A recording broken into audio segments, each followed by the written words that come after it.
Hi. What up? there's gross mislevels of excitement there. I'm sorry. That's how I start every video. Yeah, I don't know if I have a thing yet. Fix my shirt thing. That's how I say hello. How's it going, everybody? We are here for Bad Movie Fridays, number 3. Yes. Oh, and let me tell you, this is a bad one. We got a doozy for you. Today, Killer Greg and I saw Den of Thieves. Den of Thieves. Which I think may be like a month old. Yeah. There were still 2 other people in the theater, which shocks me. A little bit late on that one, but I am the man of 1,004 movies, Tyrell Gerard Butler. I'm Killer Greg. You can find me at Killer Greg 17 on Twitter. I forgot my Twitter handle. No worries. Yeah. Yeah, let's just jump into it. 2 hours of sleep last night. So it was real difficult to make it through this movie. So you got less sleep last night than there was time in this movie. Yeah, this movie's 2 hours and 20 minutes. That's insanity. This movie's something else. This is probably the sloppiest movie I've ever seen. I was talking to Ty as we were coming out of the theater that it's almost hard to get my thoughts together on this because the movie is so sloppy.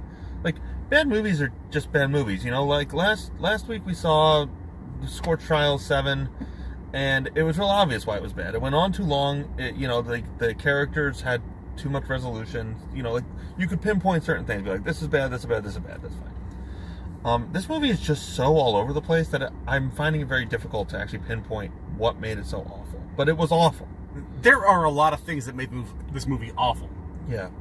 But, man, I think as I said to Greg halfway through this movie, I was like, "Ow, this is 2 movies meshed together." Actually, that's true, and I think that's what they're going for. Like, it's not like they made a mistake. They understood what this was. Yeah.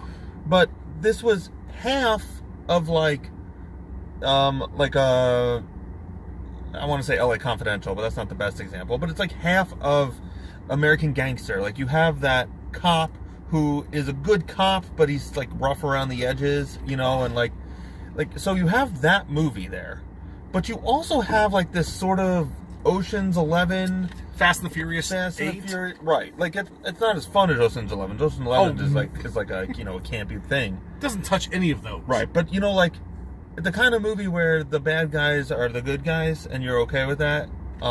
We were cheering for the bad guys because... Right. Like, if you saw Logan Lucky, like, the premise of this movie reminded me a lot of that. Like, yes, you're technically the bad guys. You're robbing people. But we follow you so far and we watch you plan and all this stuff, so we're still on your side. You want to see the bad guys win because they're fun, they're exciting, they have a lot of personality. Right. But you don't get any of that. No. So this tries to do that, like, Departed thing where you're seeing both sides of the coin. You know, but the biggest issue I think I have with this movie, and we'll go into a bit more specifics, is that there's nobody in this movie that you like. There's nobody to root for. You don't know who the hero is, quote unquote, until literally the last 3 minutes of the movie. So, like, Gerard Butler's shitty and you hate him. The bad guys, except for the beginning where they shoot a bunch of cops, they don't actually do anything bad. Like, I think you're supposed to be on their side. I don't know if you were there for that. Greg came in, like, 10 minutes late. Not his fault. No, it wasn't 10 minutes late. It was a couple minutes late. There's actually a moment when the bad guys say, "Oh, we're not just bank robbers anymore. We're cop killers." So it's like, okay. It's like, oh no, I did miss that. And that was the big thing. They were like, "Oh, we've gone from just robbery to we've got LAPD super crimes." Wait, was that their intent to kill police? No. Oh, it just happened and they accepted it. Yeah, one of the cops... So the movie starts out, and they're robbing this armored car. They're trying to steal this armored car. And, like, they're at a donut shop because, of course. Cliches. So, one of the cops who they They get this armored car. They're like, everybody fucking freeze. We're just taking this car. Not a problem. But the cops, one of the cops who's outside of the car, his coffee spills. So one of the dudes just wastes them. Got it. So then it's like, that's why the guy was like, oh, you're just gonna fucking waste more cops tonight?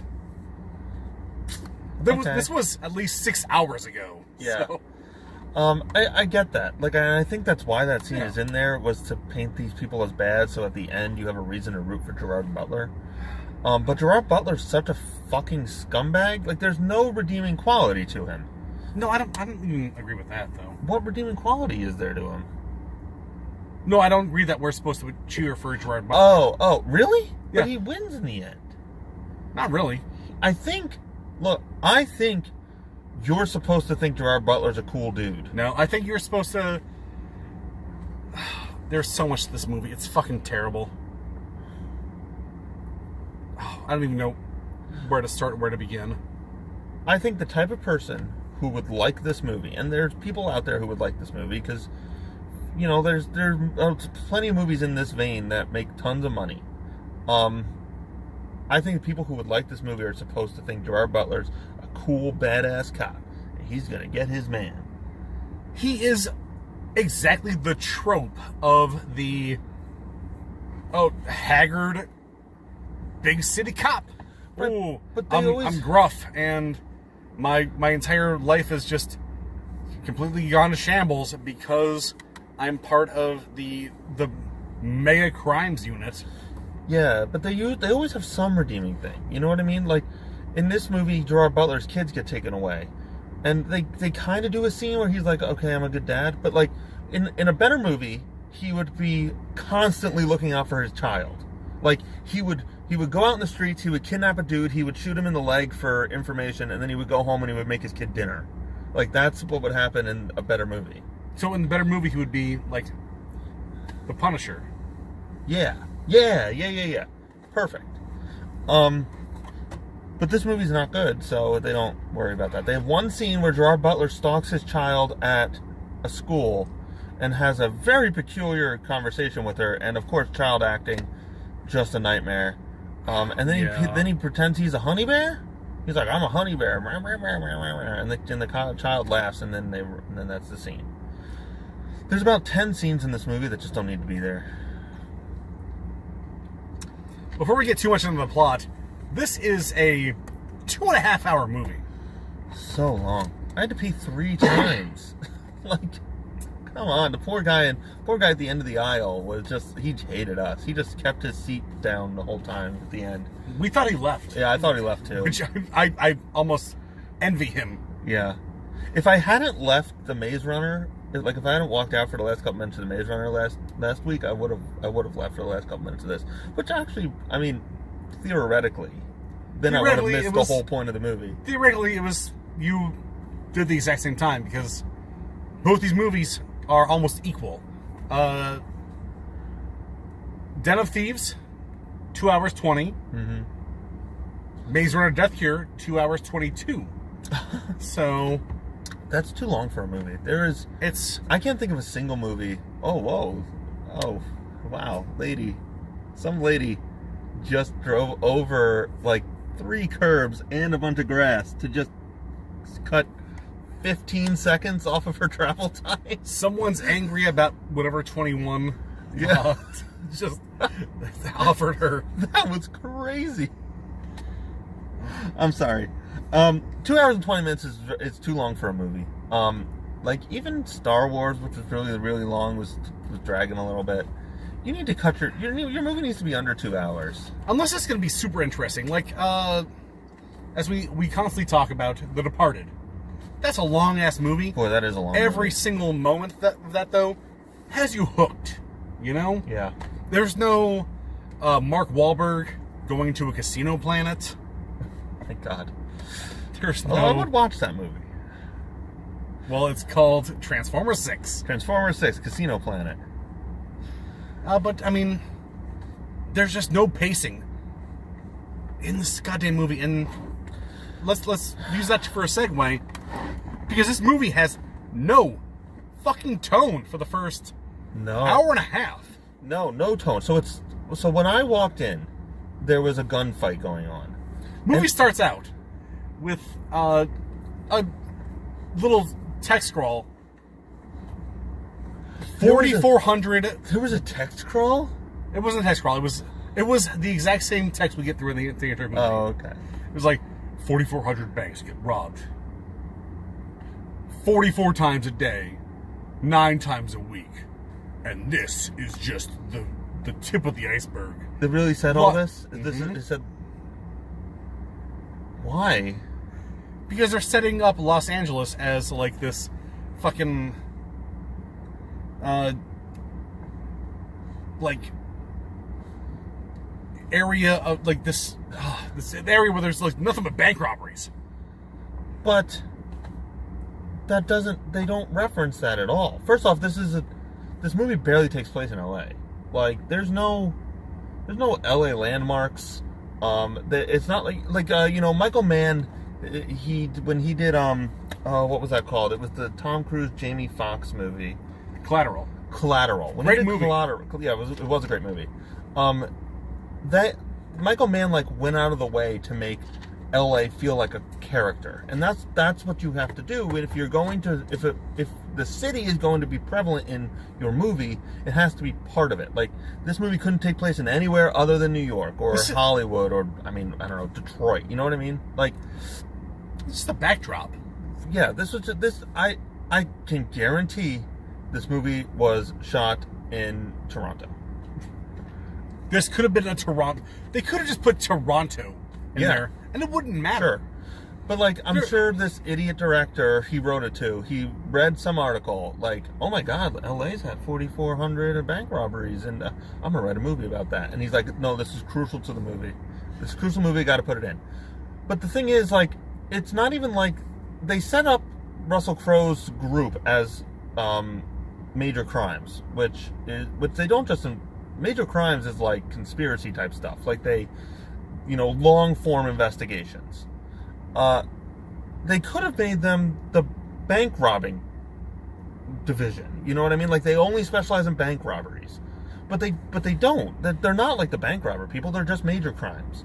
So why are you going to set it up as the entire premise is that there's 1 million bank robberies, but not have any relevant information regarding that? Because major crime sounds better than bank crimes, I guess. You could have come up with a cool name. Robbery Task Force, or, there's just the task force. Sure, sure. But, make that, if that's the thing, if LA is so dangerous that we need to point out how many bank robberies there are. 9 bank robberies a day. That's what they also absolutely made up. When they did the scroll, I was like, none of this math adds up. That is a made up statistic. So then, if that's the whole premise of the movie, that's so important that you need to make a title card, that is the information that the audience cannot watch this movie without, then you need to emphasize it and focus on it and draw the attention back to it constantly. Nope. None of that. Yep. So it starts out with this gunfight that just goes on for days. That's what I walked into. It just does not end. And I don't know why. I made the joke to Ty that the director was like, we have 1,300 bullets and we're going to use every single one of them. I already paid for them. We're not going to use them. This is the last shot of the movie. Well, so just keep rolling. Just keep rolling the film, guys. They used 3/4. What? They used 3/4 of them. No. Because we have the last... Right, they shot that first during the day. Okay, gotcha. And then they don't shoot movies linearly. It's just... We'll pretend that's a word. It just went on and on. It was probably a 10-minute gunfight, but for no purpose. It wasn't like there was drama. It was like gun porn. It was just for dudes who love to see guns shot. I don't want to go on too much a political rant here. Yeah. But it seemed like man, look how left-wing Hollywood is now. What if we just shoot a bunch of dudes and we kill cops? Yeah, we kill cops. But that's also a bad thing. That's a bad thing But we're these doing. might be your heroes for the movies. But yeah, these guys, they didn't want to do it. But that's the screen cap right there. Yeah, there you go. Could you make little like blams coming out of this? No, because I don't want to get put on the watch list. Oh no, you can have guns and stuff, right? All right, so we got these guys who stole a truck. Spoiler alert: it's empty. An empty, like, right? Yeah, just empty. What's the word I'm looking for? That's it. That's it. Empty. Well, it's not like a empty armored car. Armored car. Thank you. Oh, okay. And then we bring in our hero of the movie, my favorite actor and Greg's, Russell Crowe. Less money. Gerard Butler. There he is. Ew. Gerard Butler. So the writer-director of this movie, he also wrote Not Olympus Has Fallen, the sequel, London Has Fallen. The worst. So I'm inclined to believe that he did actually write this part for Gerard Butler, but I also feel like this was supposed to be Russell Crowe. Like, I've seen this movie with Russell Crowe before. It's like Gerard Butler doing his best Russell Crowe impression. Absolutely. Like, if you saw The Good Guys, he wants to be kind of that. And also, that movie, dope as fuck. The Good Guys? Oh, yeah. That movie's real good. It was great. Shane Black's great. Shane Black should have written this movie. If he wrote this movie, this would be completely different. We'd be doing Rad Movie Friday. Oh, I wish. Oh, also, I love that title. Yeah. Yeah. In case we accidentally see a good one. So we start out with, there's 6 dudes around a dead body. Russell, I'm doing it now too. Gerard Butler, friend of the podcast. Gerard Butler is walking up. He pops a slice of gum in his mouth. He's like, "What's up, dicks? What's up with this guy? Is he fucking dead? Look at this retardo Montalban getting shot and shit. What a bitch. I guess he died." Yeah, just like these stupid cops. Oh, nope, not that. Didn't mean to say that. And then he legit. There was like, "You guys got any donuts?" Yeah, there's some donuts there with that blood on them. And that's a line. No, that's legit. What happens? He's like, "What's up with the donut situation?" It's like, he just goes over and finds the box of donuts that one of the dead cops dropped, and he's like, "Oh, this one doesn't have any fucking blood on it." Yeah. So, no. So, I'm done with this. Similar to Commuter, it's very obvious that this director understood what he was supposed to do, but was incapable of doing it. Because he's trying to prove that Russell Crowe is irreverent, and that, he's a badass, and he doesn't follow all the rules. He's a cop of a different kind. He's a haggard cop who's been doing this for a while. But this is like next level shit. Even a bad cop isn't going, and Russell Crowe's not supposed to be a bad cop. He's not like on the take. He's not part of the mob. He's not like that kind of bad cop. He's just like a tough dude. He's like a primetime TV cop. Yeah. Oh yeah. This is like if you took one of the characters from the TV version of Lethal Weapon. It's like, he's just haggard. Yeah. And it's almost a parody.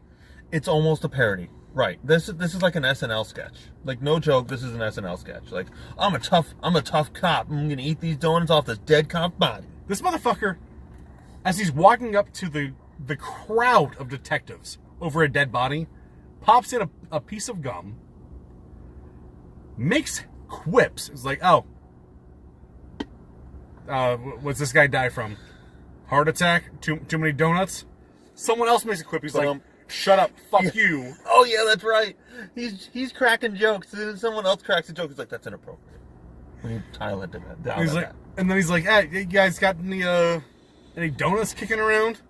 Grabs a donut off a bloody box, eats half of it, throws it in the red zone, chucks it into a crime scene, and then lights up a fucking cigarette. Yeah.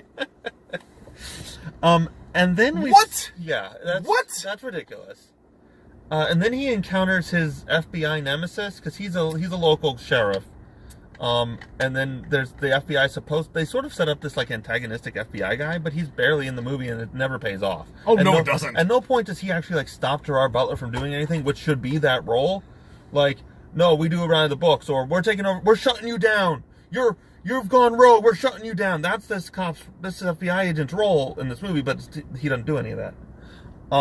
So then Russell Crowe comes over and they just start jabbing each other. It's like, oh, nice leather jacket. He's like, nice suit. And this just goes on for days. Nice coat. Oh, this coat's shit. I like your tie. Oh, that's a fucking nice tie. I like your dick. It's a good dick. And then, oh no, I like your mouth. And then they just make out. Yeah, there's a lot of like dudes who look like they want to make out in this movie, which is great if that's your thing. If that's the point of the movie. No problem with that. All cops are gay, and I love that movie. Make that movie, somebody.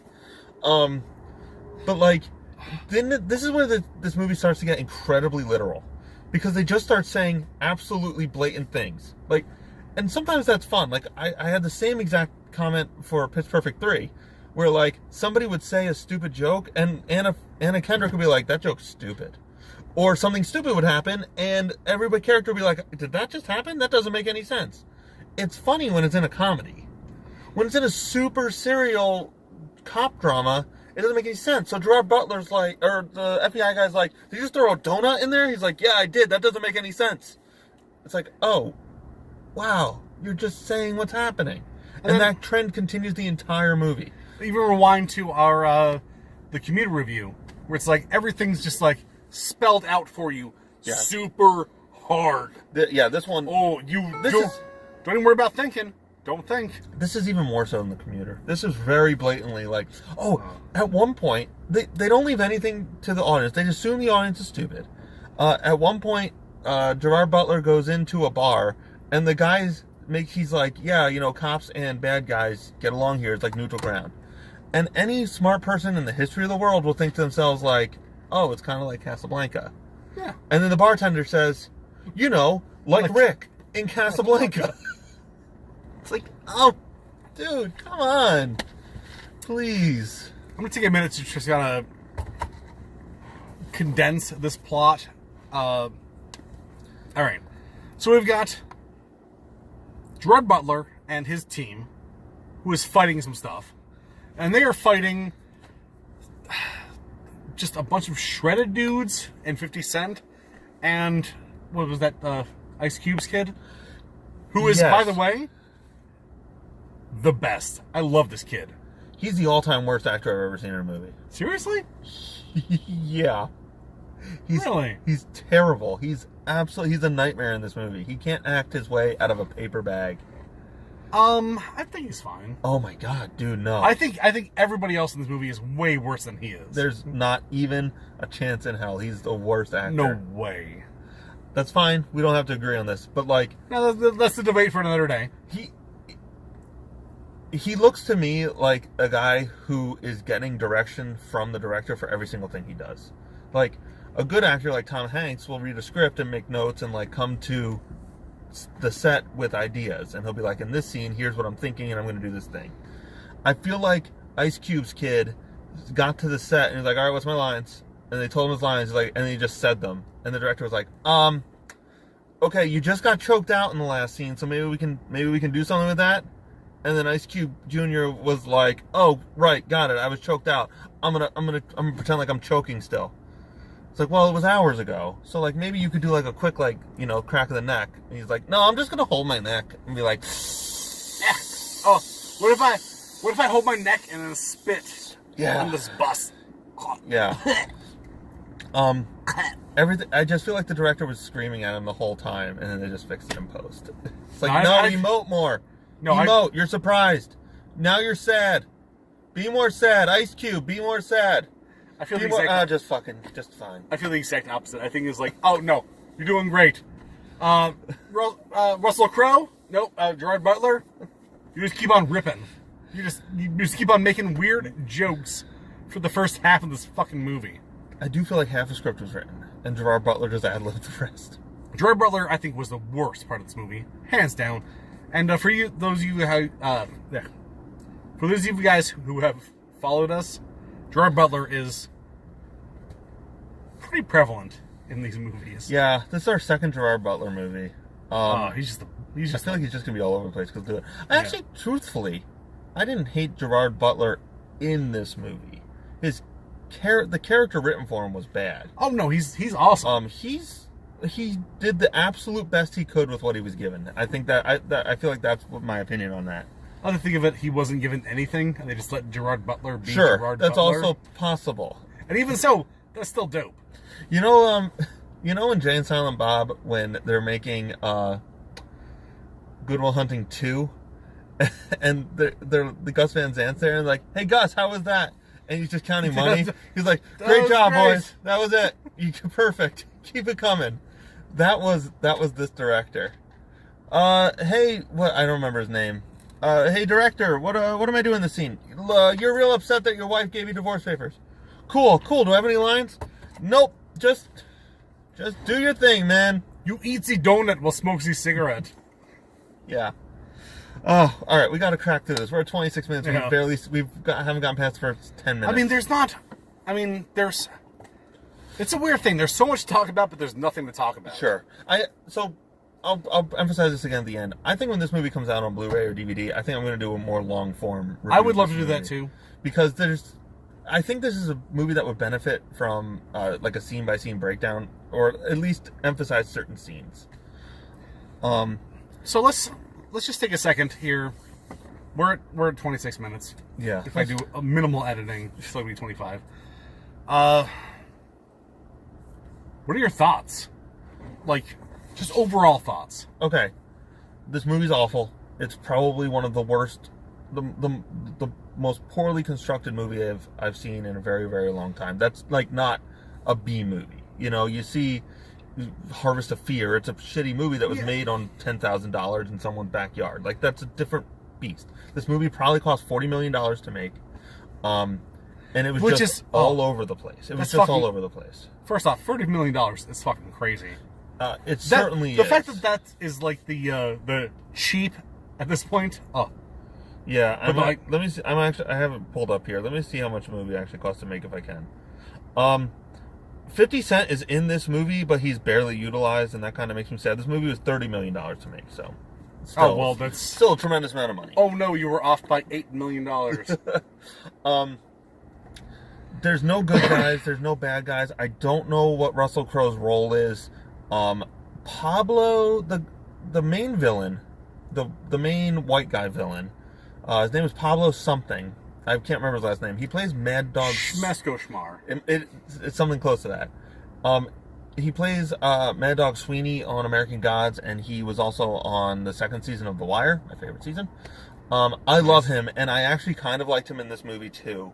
He wasn't given much, but with what he was given, I was okay with him. 50 Cent barely in this movie. That kind of made me sad. This movie's super duper literal and it sucks. Every character tells you exactly what's happening all the time. When something stupid happens, the character will say that's stupid. Bad.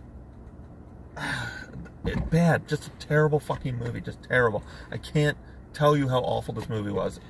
It's so bad we can't even tell you why it's bad. This is going to be a really weird agreement with Greg. I agree, but for all the wrong reasons. I think the acting was dope.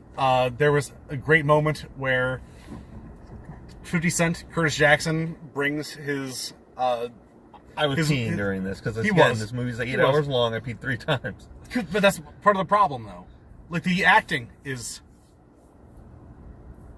so good, but also so bad. Gerard Butler is...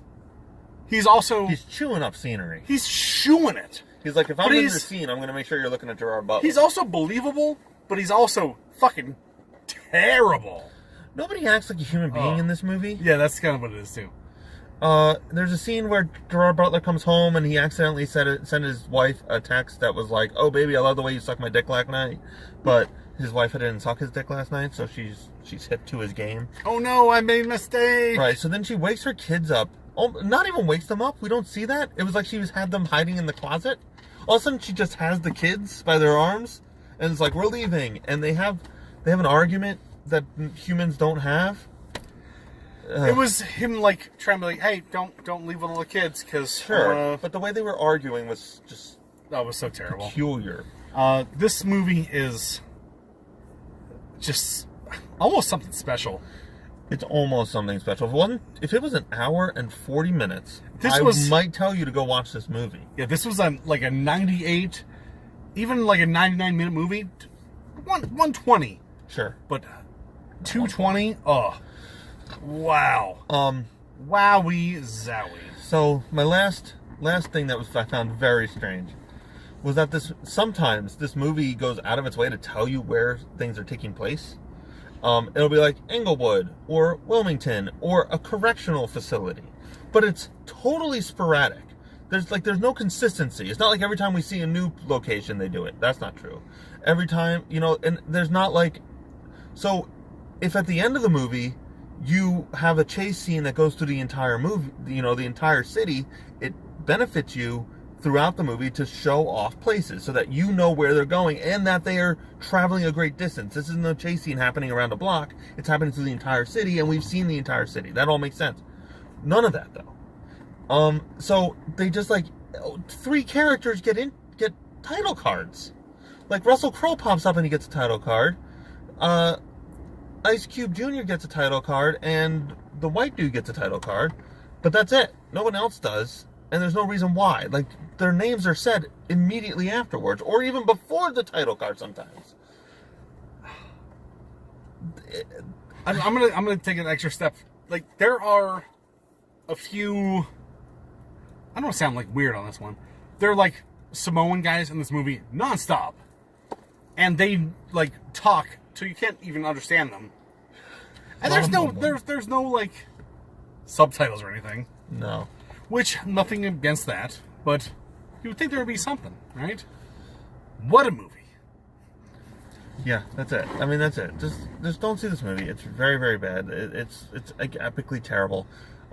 There's so many like individual things worth pointing out that it's not even worth talking about them here, to be honest with you. Like, we could make a YouTube video longer than the movie itself about how terrible the movie is. And how it just doesn't function as a movie. This could be a 2-hour movie or a 2-hour video, and it wouldn't even scratch on what's wrong with it. Yep. I'm sorry that this review isn't as focused as it should be or has been in the past 2. I think give it 6 months, a better one's going to come down the pike. Yeah, once this gets on Netflix, we'll redo it. Yeah, for sure. Like, for reals. One with clips. I need clips. That's what we need. There's a scene in a sushi place that is so nonsensical. It's indescribable. It's indescribable, and that's the entire movie. Last point, and then we're leaving. The whole thing. The spoilers. The whole thing was a bait and switch. Commuter did this too. We bitched about that. Turns out everybody that you thought was bad, I mean, they were bad, but they weren't the bad guys. They weren't like the ultimate bad guy. I mean, they were bad. They were bad, but you thought, isn't it Schreiber? Pablo Schreiber was the bad guy, but it was actually 50 Cent Jr. No, it was Ice Cube Jr. That's what I meant. It was actually Ice Cube Jr. And he may be British. Spoiler alert, back to this time code. Yeah. But so like it tries to be clever, it's not. It's stupid.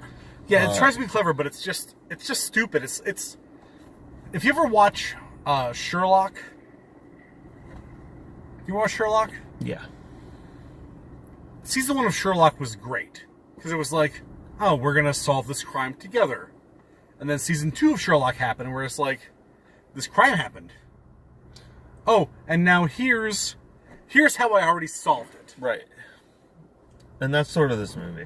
It just doesn't give you so here's anything what to really work with. happened. And P.S. You could not have figured this out. No. So, it's a stupid movie. D. I'm going with a hard F on this one. Yeah. This is like a 40%.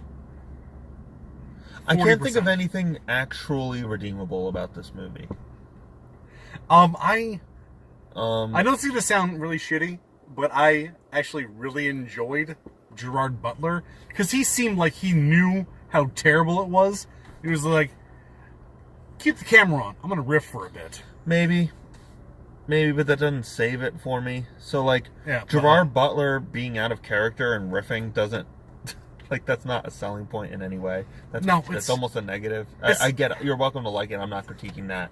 No, I'm not going to liked it. I'm just saying that was like the one thing I may have enjoyed about it. I can't, yeah. It told a story, like... It told 7 stories. Like, it was an incompetent movie, but at least, like, there was a middle, a beginning, or a beginning, a middle, and an end, and things happened, like, there were characters. I was looking like a beginning, and then another beginning, and then a middle, then another middle. And then, wow, it was like, yeah. Like 2 other middles. And then you end, but then you get another middle, and then maybe another beginning. You get a lot of middles. Just, like, middles for days. This movie would have benefited from being one movie and not 2.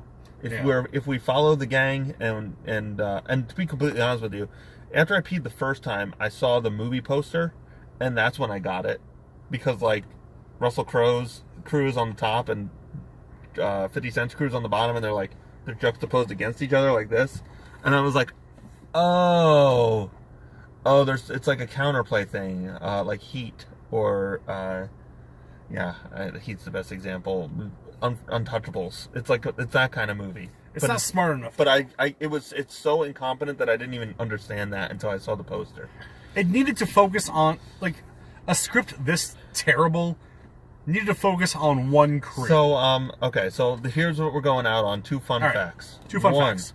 This movie took 14 years to make. Holy fuck! This movie took 14 years to make. I'm just gonna. One more time. Holy... How? We don't know. Oh. And fun fact number 2, this movie was shot in Atlanta, a city so non-specific that there is not a single landmark. The only landmark in Atlanta is that Coca-Cola exists there. And that's not actually a landmark. I think someone actually ordered a soda and they got a Coca-Cola, so maybe that was it. Yeah, that's the landmark. So but that's it. Like, Atlanta is a totally nondescript city, and this movie feels like that. They wanted this to be L.A. It was shot in Atlanta, and it feels like it was shot in Atlanta. It did not feel like L.A. either. Yeah. Baby Driver was shot in Atlanta, and that makes total sense. Because, like, Baby Driver's about the cars, not about the city. That movie's dope as fuck, too. Yeah.